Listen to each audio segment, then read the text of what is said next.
For the next set, we're going to have Glen, Debbie, Bianca, Paulos, Irv, and Joan, and then the poet trainers. Okay, so you'll know your order.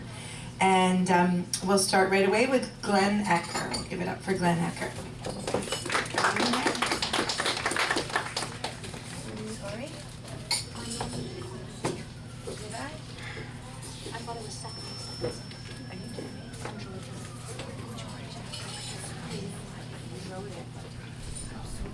Hello? Oh, everyone hear me? Yeah. My wife and I came in from Hamilton specially to read for you today. And the first poem I'm going to read is called The Clock. The clock sits upon the wooden mantelpiece in its long abandoned home, its round face looking forlorn, tears appearing to drip from it, hands frozen in time, unable to move, being witness to the exact moment when a bomb sucked its very life from it. The exact moment when madness descended upon a world filled with hate, when humanity stopped being human, fighting over scraps of land, turning Europe into a cauldron of blood.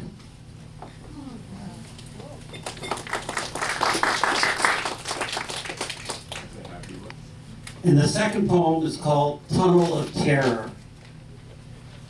I stand outside with a deep foreboding, as I do every day, every night. Its bleak, dark entrance is most inviting.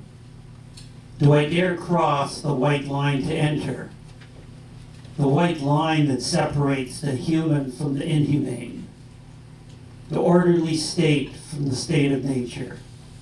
I tremble with apprehension and fear about what hideous life forms await me, about what monstrous species may cross my path, some appearing human, other gross distortions, appearing part human, part animal, removed of any emotions and feelings of love, compassion, sentiment, and understanding, willing to inflict bodily harm, murder, maim, destroy, kill, without a thought, without a provocation. I often hear the blood-curdling cries of anguish, despair, fear, anger, hate, rage, coming from this black hole of hell. I imagine the unimaginable, of what horrors and terrors are occurring within these underground depths of depravity. Yet it is what I must face each and every day, 5 days a week, as I enter this gateway to hell for my ride home. That's not autobiographical, incidentally.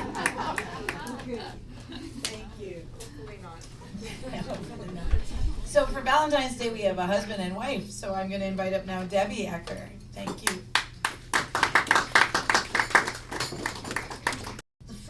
The first poems that I'm going to read are haikus. That is 3-line poems. I have 3 of those. South Pacific haikus. Ladies clad in multicolored palm leaf costumes hula dance to harmonic ukulele music against a bluish-purple November Hawaiian sunset. That's one. The next one is massive waves crashing on white beaches and jagged cliffs beckon Olympic-level swimmers and surfers in the wild and woolly South Pacific Ocean. Okay, now to the third haiku. Multicolored flashing lights envelop glorious red roses in a cascade of wondrous color and luminosity in the torrid tropical heat of the Tahitian summer.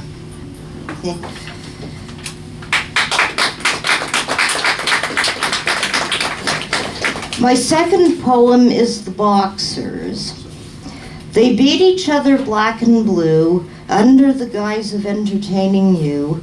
They keep handkerchiefs in their front pockets to wipe off sweat when the heat of the fight makes their bodies wet.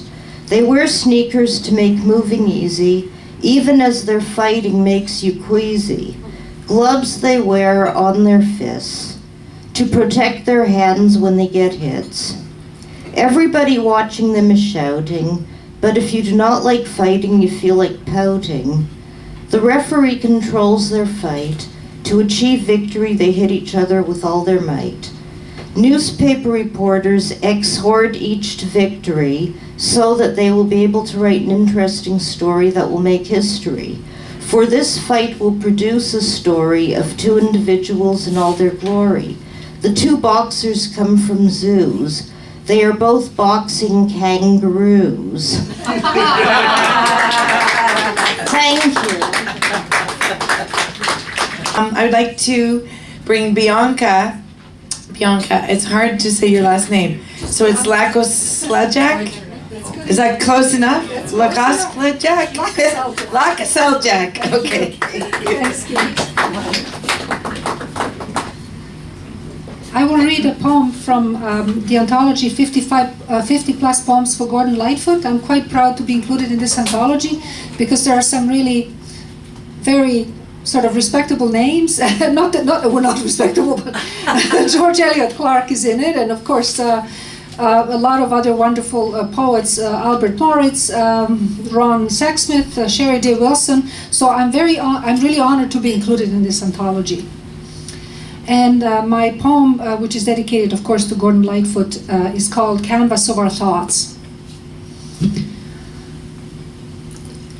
In the midst of madness of this world, music is my salvation, you say, as you take my hand and lead me where muses dwell. Eyes closed, we sashay to the murmuring waves, blush of the rising sun, curtain of the falling rain, pyramids of moonlight on an iridescent lake, shadows of the dying day. Palm on heart, I swear an oath of secrecy. Tell me a tale of how it used to be. Of a young boy running through a moonlit meadow, small hand clutching a fallen star, surrendered glow trailing a forlorn meteor, careening long and far to a distant rendezvous. And the boy, now a man, transcends to voice with chord and bar, takes on the yoke of the shifting moors to render a tableau of our times. Mantled old growth of Tamagami, ancient red pines bowing to deep blue lakes, sentinels to treasures ephemeral, shadowed by city discard and screaming chainsaws. You are the rhythm of the Gandhi dancers laying iron to stone, the glint in the young miner's eye in hopes of motherlode, the courage of the seaman bracing against unrelenting storm, the conscience of the drifter who squanders his passage home. You will always be there, guitar slung on shoulder, denimed and stately like a totem pole, painting your verses on the canvas of our thoughts. Thank you. So Paulos Ioannou is the next poet up. Let's give it up for him. Thank you.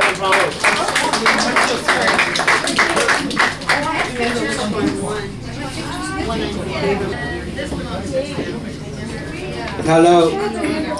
I'm gonna read 4 small poems. Zeus. I guess you all know who Zeus is, right? Zeus had a lot of love affairs. He made love to all beautiful women he fancied, and along the way sired a few sons and daughters, expanding the godlike gene pool. I miss Zeus. He was so real, so human. This peripatetic scoundrel of a god loved women with passion, and he did not give a damn about amartia and sin, for he proclaimed by his actions that there is no such a thing when it comes to love.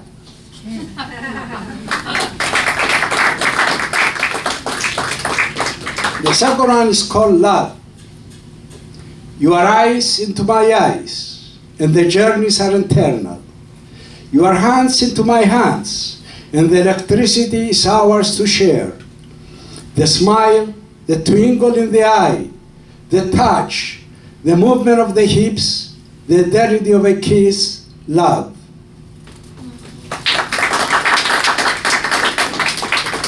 The next one is called When You Are in Love. When you are in love, it does not mean that you misled your mind, the anchor of your protection, and that now you are lost, drifting in unknown stormy oceans, without oars, without compass. Do not despair. When you have beauty as your guide, it is enough to be saved. And the last one is called Valentine's. Valentine's Day is here again. The celebration of Eros, jasmine and hyacinth, lilacs and roses, clasped hands, the warmth of oneness, mist of romance in the eyes, nightingales of song and starry nights. Things of the heart, tenderness of eternity, sensual kisses and hugs under a feathery moon of unparalleled romance, and in rooms of red passion, the unending fever of closeness, the electricity of the touch and melodies in the air, the aroma of white flowers in bouquets of pathos and love, intertwined in notes of caress, the antediluvian gift of creation in the survival of the species.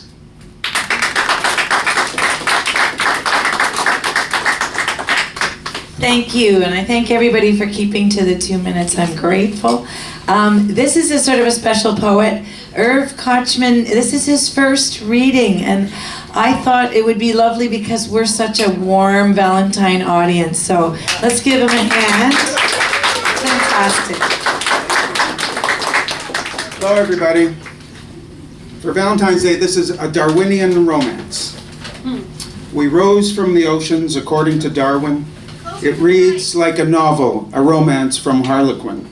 Matter uniting to form a living unit, an intimate dance, a childhood romance. Slowly, painfully, the beginning of life, life determined, life at full fare. Fits and starts seemingly going nowhere. A living cell, a willing creature, looking for a partner as it swims through the ether. Etheric substance, primordial stew, soon to become bride and groom. New life dedicated to replication